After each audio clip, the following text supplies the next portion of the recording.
The shrill ring of my phone pierced the air, shattering the fragile peace I'd managed to cultivate during my rare day off. I knew who it was before I even glanced at the screen. Simon, my husband, the man who'd turned my life upside down with his latest scheme. "Caroline, we need to talk about Mom." Simon's voice crackled through the speaker, tension evident in every syllable. I sighed, pinching the bridge of my nose. "Simon, I thought we settled this yesterday. I can't quit my job to take care of Patricia full-time. It's just not feasible." "But she needs us, Caroline. She's my mother, for God's sake. She had a terrible fall, and you're a nurse. Who better to look after her?" I felt my blood pressure rising. "I'm a nurse at the hospital, Simon. That's my career, not a convenient skill set for you to exploit whenever it suits you." "Exploit? Is that what you think I'm doing?" His voice rose an octave. "I'm trying to take care of my family." "And what about our family, Simon? What about our future? Your business venture failed. We're barely staying afloat as it is. My job is the only thing keeping us from financial ruin." There was a heavy pause on the other end of the line. When Simon spoke again, his voice was low and dangerous. "So that's it then?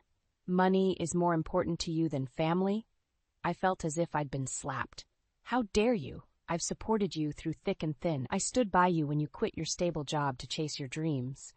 I've been the one holding us together while you've been off playing entrepreneur." "Playing entrepreneur?" Simon's voice dripped with venom. "I was trying to build a better life for us." "And how did that work out, Simon? We're drowning in debt, and now you want me to quit my job to become your mother's full-time caretaker, the same mother who can't stand the sight of me?" "She doesn't hate you, Caroline. She's just difficult." I laughed bitterly. "Difficult? That's the understatement of the century. She's made it clear from day one that I'm not good enough for her precious son." "Look, I know it's not ideal, but—" "Not ideal?" I interrupted, my voice rising. "Simon, your mother fell down the stairs because she refused to use the walker we bought her. She won't listen to reason. How am I supposed to care for someone who won't even accept help?" "She'll listen to you if you're there full-time. You just need to give it a chance." I closed my eyes, trying to calm the storm of emotions raging inside me. "Simon, I can't do this. I won't do this. I love you, but I won't set myself on fire to keep your mother warm." "So that's it? You're choosing your job over my mother's well-being, over our marriage?" His words hit me like a physical blow. "That's not fair, Simon. You can't put this all on me. We're supposed to be a team." "Well, it doesn't feel like we're much of a team right now, does it?" The bitterness in his voice was palpable. I felt tears pricking at the corners of my eyes. "Simon, please, we need to talk about this rationally. Can you come home so we can discuss this face-to-face?" There was a long pause before he responded. "Fine. I'll be there in an hour. But Caroline, something's got to give. We can't go on like this." As the line went dead, I sank onto the couch, my head in my hands. How had we come to this? The man I'd loved since high school, the life we'd built together, it was all hanging by a thread. And as I sat there waiting for Simon to arrive, I couldn't shake the feeling that our conversation was going to change everything. I remember the day Simon dropped his bombshell like it was yesterday. The sun was setting, casting a warm glow through our kitchen window as I stirred a pot of pasta sauce. Simon burst through the door, his face flushed with excitement. "Caroline, I've got big news," he exclaimed, wrapping his arms around me from behind. I turned, raising an eyebrow. "Oh? Did you get that promotion?" He shook his head, grinning from ear to ear. "Even better. I quit." The wooden spoon clattered to the floor. "You what?" "I quit my job," Simon repeated, his eyes sparkling. "I'm starting my own business." I felt the blood drain from my face. "Simon, are you out of your mind? We have a mortgage, car payments, and we've been talking about starting a family. How can you just quit without discussing it with me first?" His smile faltered slightly. "I thought you'd be happy for me. This is our chance to build something of our own, to secure our future." I took a deep breath, trying to calm my racing heart. "And what exactly is this business?" "It's a tech startup," Simon explained, his enthusiasm returning.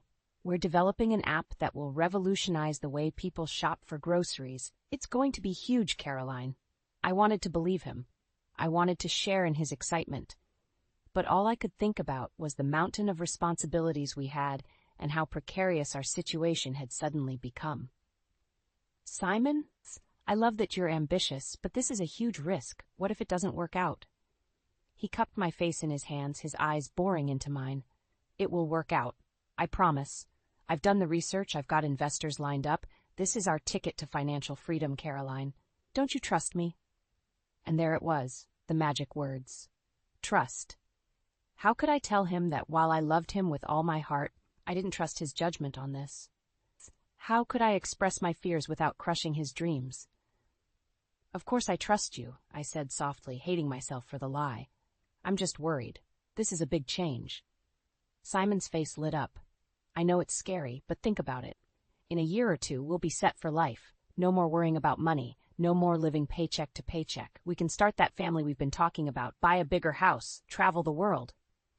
His enthusiasm was infectious. And I found myself getting caught up in the dream. Maybe he was right. Maybe this was our chance at a better life. Okay, I said, forcing a smile. Let's do it. But promise me you'll be careful. We can't afford to lose everything. Simon pulled me into a tight embrace. I promise, Caroline, I won't let you down. As we stood there in our tiny kitchen, the forgotten pasta sauce burning on the stove, I couldn't shake the feeling that we were standing on the edge of a cliff. I wanted to believe in Simon's dream, to have faith in our future. But a nagging voice in the back of my mind whispered that this could be the beginning of the end. Later that night, as Simon slept peacefully beside me, I stared at the ceiling, my mind racing. How would we manage if his business failed? Could our marriage survive if I became the sole breadwinner? And what about his mother, Patricia? She'd never approved of me, always hinting that Simon could do better. How would she react to this news? I turned to look at Simon's sleeping face, so full of hope and determination. I loved him, but at that moment, I realized that love might not be enough to weather the storm that was coming. As I finally drifted off to sleep, one thought echoed in my mind. What have we done? The harsh, fluorescent lights of the hospital corridor seemed to mock me as I rushed towards the emergency room.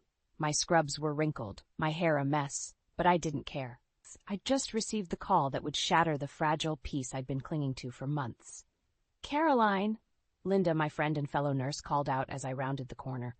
I'm so sorry. I know you weren't supposed to be on shift tonight, but... I waved her off. It's fine. What happened? Linda's face was grim. It's Simon. He was brought in about an hour ago. Alcohol poisoning. My heart plummeted. What? But Simon hardly ever drinks. Well, he's certainly made up for lost time tonight, Linda said, her voice laced with concern. Caroline, it's bad. He was rambling about the business, about losing everything. I think he might have tried to hurt himself. I felt the world tilt on its axis. This couldn't be happening. Not Simon. Not my Simon. As if in a trance, I followed Linda into the ER. There he was, my husband, looking small and broken on the hospital bed. His face was ashen, dark circles under his eyes. An IV drip snaked into his arm, and the steady beep of the heart monitor filled the room. Oh, Simon, I whispered, taking his hand. What have you done? His eyes fluttered open, unfocused and glassy. Caroline? Is that you? I'm here, Simon. I'm here. He tried to sit up, but I gently pushed him back down. The business. He slurred. It's gone. Everything's gone. I've ruined us. My throat tightened. Shh, don't worry about that now. Just rest. But Simon was beyond rest. He gripped my hand with surprising strength. I'm so sorry, Caroline. I promised you the world, and I couldn't even keep the lights on. I'm a failure. Tears stung my eyes. You're not a failure, Simon. We'll figure this out. Together. He shook his head, his eyes wild. No, you don't understand. It's worse than you know. The investors, they're threatening to sue. And your savings. I used your savings for the last push. It's all gone. The room seemed to spin. My savings? The money I'd been squirreling away for years, dreaming of opening my own clinic someday. Simon, tell me you didn't. But I could see the truth in his eyes, clouded as they were with alcohol and shame. He had done it. He'd gambled everything. Our future, my dreams, on his failing business. I thought I could save it, he mumbled. Just needed a little more time, a little more money. I was so sure. I pulled my hand away, feeling as if I'd been burned. How could you, Simon? How could you do this without talking to me? I didn't want to worry you, he said, his voice small. I thought I could fix it. A bitter laugh escaped me. Fix it? Simon, you've destroyed everything we've worked for. everything we dreamed of. Suddenly, the door burst open, and Patricia stormed in, her face a mask of fury. "What have you done to my son?" she screeched, pointing an accusing finger at me. I stood up, my own anger rising to meet hers. "What I've done? Your precious son nearly drank himself to death and bankrupted us in the process." Patricia's eyes widened in shock, then narrowed dangerously. "Don't you dare blame Simon for this. If you had been a better wife, supported him properly." "Enough," I shouted, surprising even myself with the force of it. "I have supported Simon through everything. I've worked double shifts to keep us afloat while he chased his dreams. And now I find out he's thrown away our entire future without even consulting me." Simon stirred on the bed, reaching out weakly. "Caroline, please?" But I was beyond listening. The weight of everything, the stress, the betrayal, the shattered dreams came crashing down on me. I looked from Simon to Patricia, these two people who had taken so much and given so little in return. "I can't do this anymore," I said, my voice barely above a whisper. "I won't." As I turned to leave, Simon's broken voice followed me. "Caroline, don't go. I need you." I paused at the door, my hand on the handle. Without turning back, I said, "You should have thought of that before, Simon, before you gambled with our lives." And with that I walked out, leaving behind the ruins of the life I thought I knew. The shrill ring of my phone pierced the early morning silence, jolting me awake. I fumbled for it, my heart racing as I saw Simon's name on the screen. After everything that had happened, I almost didn't answer. But something, instinct maybe, made me press the green button. "Caroline?" Simon's voice was frantic. "It's Mom. She's had an accident." I sat bolt upright, sleep forgotten. "What happened?" "She fell down the stairs. She's at St. Mary's. Can you come, please?" I closed my eyes, torn between my instinct as a nurse to help and my anger at both Simon and Patricia. "Simon, I don't think—" "Please, Caroline," he interrupted, his voice breaking. "I know things are bad between us, but she's asking for you. You're the only nurse she trusts." Guilt washed over me. No matter how I felt about Patricia, I couldn't ignore a patient in need. "Fine. I'll be there in 20 minutes. The hospital was a whirlwind of activity when I arrived. I found Simon pacing outside Patricia's room, looking haggard and unkempt. "How is she?" I asked, professional mode kicking in. Simon ran a hand through his disheveled hair. "Broken hip, possible concussion. They're running tests now." I nodded, steeling myself before entering the room. Patricia lay in the bed, looking smaller and more fragile than I'd ever seen her. Her eyes lit up when she saw me, then quickly narrowed. "Oh, it's you," she said, her voice weak but still carrying that edge of disdain I knew so well. "I suppose Simon called you." I approached the bed, checking her vitals out of habit. "He did." "How are you feeling, Patricia?" She waved a hand dismissively. "Like I fell down a flight of stairs. How do you think I'm feeling?" I bit back a retort, reminding myself that she was injured and frightened. "Can you tell me what happened?" Patricia's face crumpled, and for a moment I saw past her prickly exterior to the vulnerable woman beneath. "I was trying to get the mail. I didn't want to use that blasted walker you and Simon got me. I thought I could manage, but—" She trailed off, a tear sliding down her cheek. Despite everything, I felt a pang of sympathy. I took her hand, surprised when she didn't pull away. "It's okay, Patricia. You're going to be all right." Just then, Simon walked in, his face a mask of concern. "What did the doctor say?" I turned to him, slipping into nurse mode. "They're still running tests, but it looks like she'll need surgery for the hip, and she'll need round-the-clock care during recovery." Simon's eyes met mine, and I saw the unspoken question there.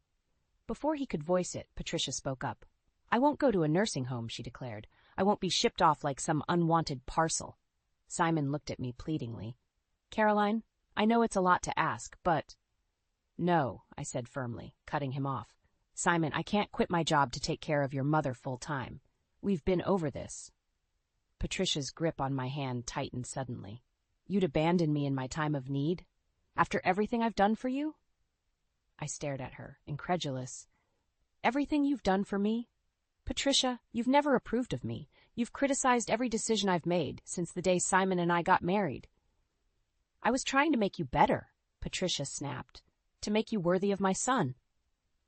The room fell silent, the weight of her words hanging in the air.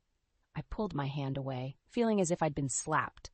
Simon stepped forward, his face a mix of shock and anger. Mom, how could you say that?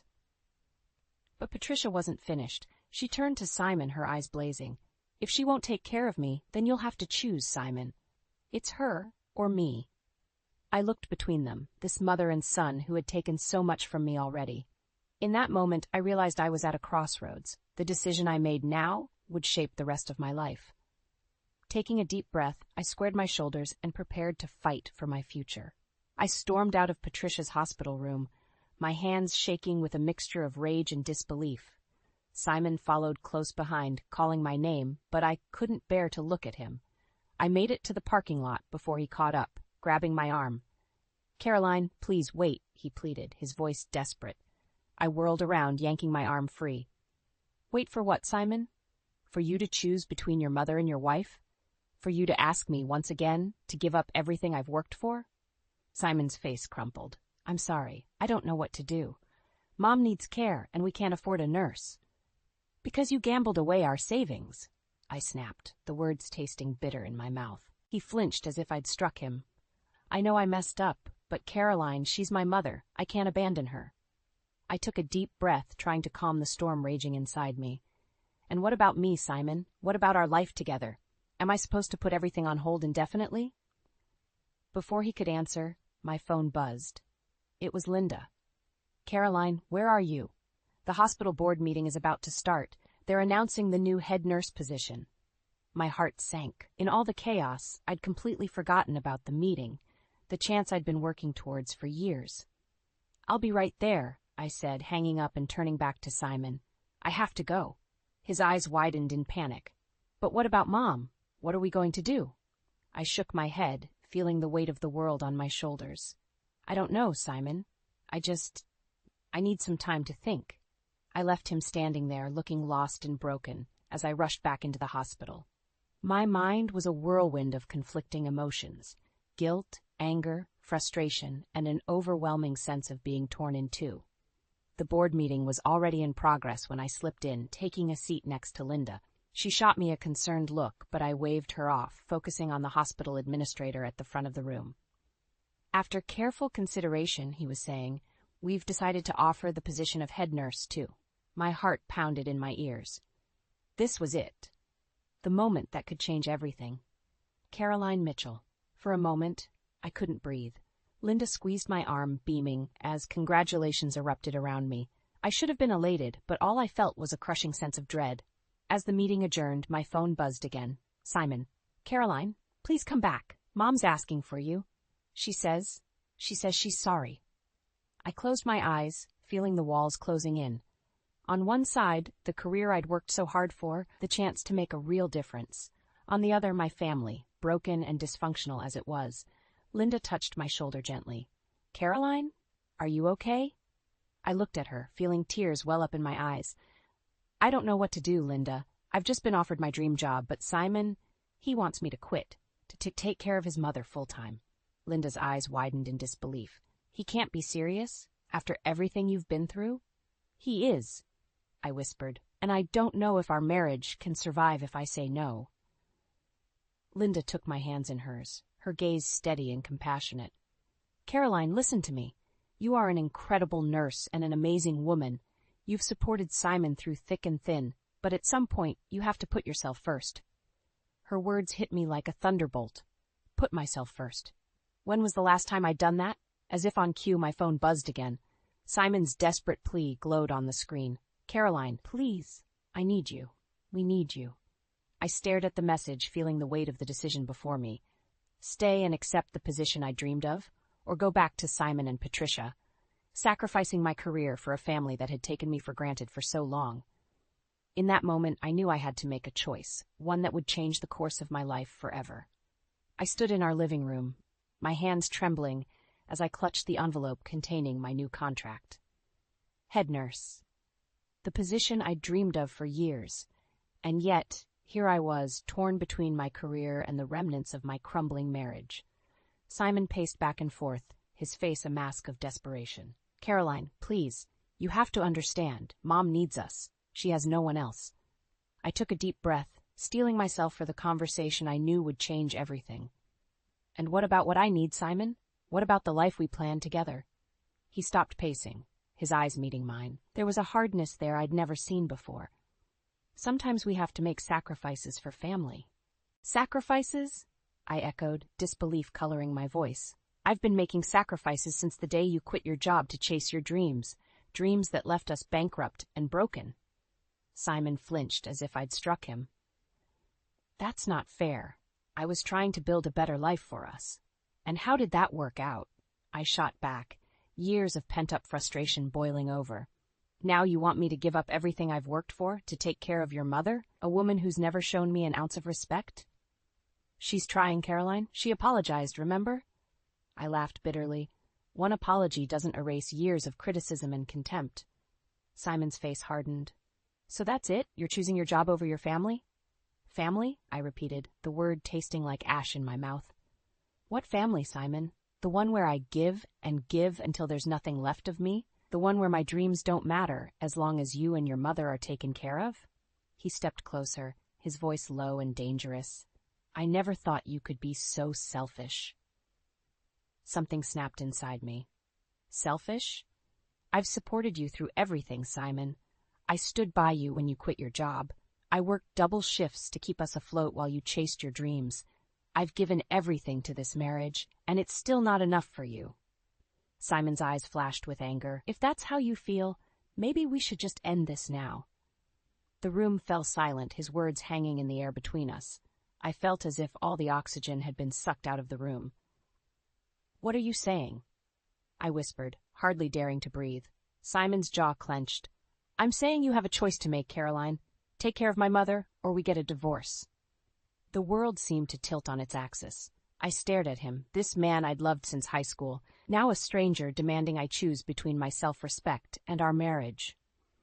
In that moment, something crystallized within me, a clarity I'd been lacking for years. Without a word, I walked to the desk and pulled out a folder. Inside were the divorce papers I'd had drawn up months ago, but never had the courage to use. Simon's eyes widened as I placed them on the coffee table between us. Caroline, what are you doing? My hand shook as I picked up a pen, but my voice was steady. I'm making a choice, Simon. The choice you forced me to make. Wait, he said, panic creeping into his voice. Let's talk about this. We can figure something out. But I was beyond talking. Years of suppressed anger, resentment, and disappointment fueled my actions as I signed my name on the dotted line. Simon lunged forward, trying to snatch the papers away, but I held firm. Caroline, stop! You can't do this! I looked up at him, tears streaming down my face, but resolve burning in my chest. I can, and I am. I choose me, Simon. For once in my life, I choose me. As I walked out the door, leaving Simon staring at the signed divorce papers, I felt a strange mix of terror and exhilaration. I had no idea what the future held, but for the first time in years, I felt like I could breathe. The pounding on my apartment door jolted me awake. I glanced at the clock, 3:17 a.m. My heart raced as I stumbled to the door, already knowing who it was. Caroline, open up, please! Simon's voice was ragged, desperate. I hesitated, my hand on the doorknob. It had been 3 days since I'd walked out, 3 days of silence broken only by a barrage of increasingly frantic voicemails and texts. Against my better judgment, I opened the door. Simon stood there, disheveled and wild-eyed. The scent of alcohol wafted off him. What are you doing here, Simon? I asked, my voice steadier than I felt. He pushed past me into the apartment. We need to talk. You can't do this, Caroline. You can't throw away our marriage like this. I closed the door, steeling myself. I'm not throwing anything away. I'm saving myself. Simon ran his hands through his hair, pacing like a caged animal. I'll do anything. I'll get a job. I'll find a way to take care of Mom without you quitting. Just, please, don't leave me. The desperation in his voice tugged at my heart, but I forced myself to remember why I'd left. It's too late for that, Simon.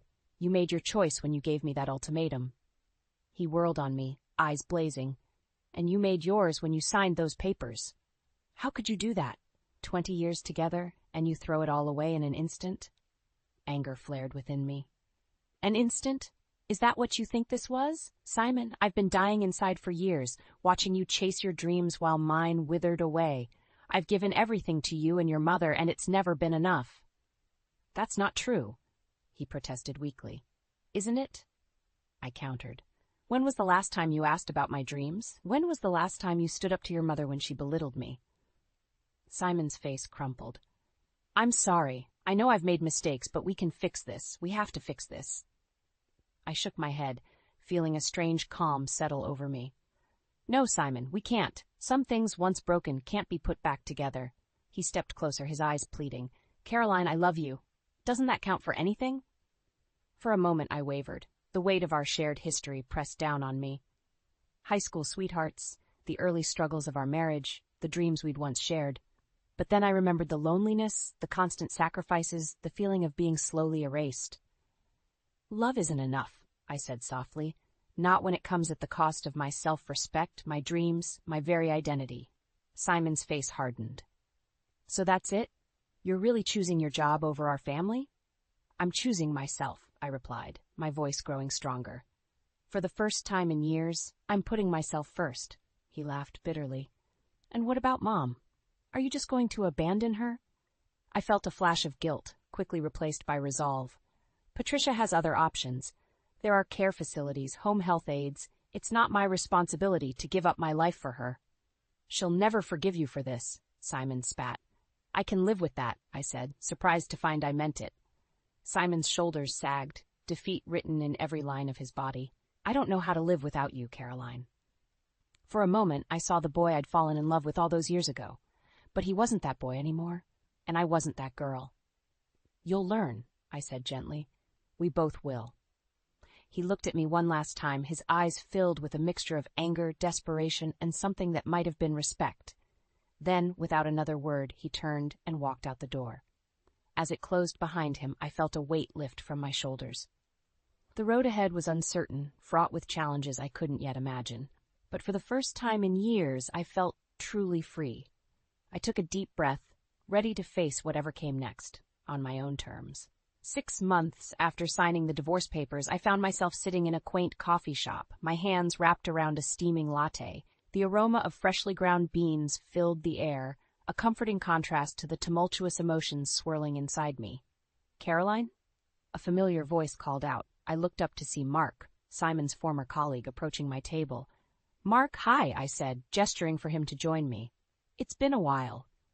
He sat down, his expression a mix of concern and curiosity. I heard about you and Simon. I'm sorry things didn't work out. I nodded, surprised to find that the pain I'd expected to feel had dulled to a distant ache. Thank you. It's been an adjustment. Mark hesitated, then leaned in. Listen, Caroline, there's something you should know about Simon, something I probably should have told you years ago. My heart quickened. What is it? Simon was never as competent as he made himself out to be, Mark said, his voice low. At work, he was always taking credit for other people's ideas, schmoozing with the bosses while others did the heavy lifting. When he left to start his own business, we all knew it was doomed to fail. I sat back, stunned, but he always seemed so confident, so sure of himself. Mark shook his head. It was all a facade. He was terrified of failure, of not living up to everyone's expectations. I think that's why he clung to you so tightly. You were his safety net. As Mark's words sank in, I felt a strange mix of anger and relief wash over me. Anger at the years I'd spent propping up Simon's fragile ego, and relief that I'd finally broken free. Thank you for telling me this, Mark, I said, my voice steady. It helps. After Mark left, I sat there, lost in thought. Memories flooded back. Simon's grandiose plans, his reluctance to face reality, his constant need for validation. How had I not seen it before? My phone buzzed, jolting me back to the present. It was Linda. Turn on the news. Channel 5. Confused, I pulled out my tablet and loaded the local news stream. My jaw dropped as I saw the headline, Local Businessman Arrested for Fraud. There, being led away in handcuffs, was Simon. The reporter's voice filled in the details. A Ponzi scheme, investors defrauded of millions, years of financial manipulation finally exposed. I sat there, frozen, as the full impact of what I'd escaped hit me. If I'd stayed, if I'd given in to Simon's demands, I would have been dragged down with him. My phone rang again. This time, it was Patricia. Caroline, her voice was uncharacteristically subdued. I owe you an apology. I held my breath, hardly daring to believe what I was hearing. I saw the news, she continued. All these years, I thought Simon could do no wrong, and I blamed you for not supporting him enough. But now I see, you were the strong one. You saw what I couldn't or wouldn't see. Tears pricked at my eyes. Thank you, Patricia. That means a lot. After we hung up, I sat there, overwhelmed by the day's revelations. The Caroline of 6 months ago would have been devastated, would have blamed herself for not seeing through Simon's lies. But I wasn't that Caroline anymore. I stood up, gathered my things, and walked out of the coffee shop. The sun was setting, painting the sky in brilliant shades of orange and pink. As I walked towards my car, I felt lighter than I had in years. Yes, I'd lost my marriage. Yes, I'd been deceived. But I'd also found something invaluable, myself. I thought about the head nurse position I'd accepted, the new apartment I'd made my own, the friendships I'd rekindled. For the first time in years, I was living life on my own terms. As I drove home, I realized that this wasn't an ending at all. It was a beginning, a chance to rewrite my story, to chase my own dreams, to love myself as fiercely as I'd once loved Simon. The road ahead was uncertain, but I was ready to face it. Because now I knew the truth. I was stronger than I'd ever imagined, and the best chapters of my life were yet to be written.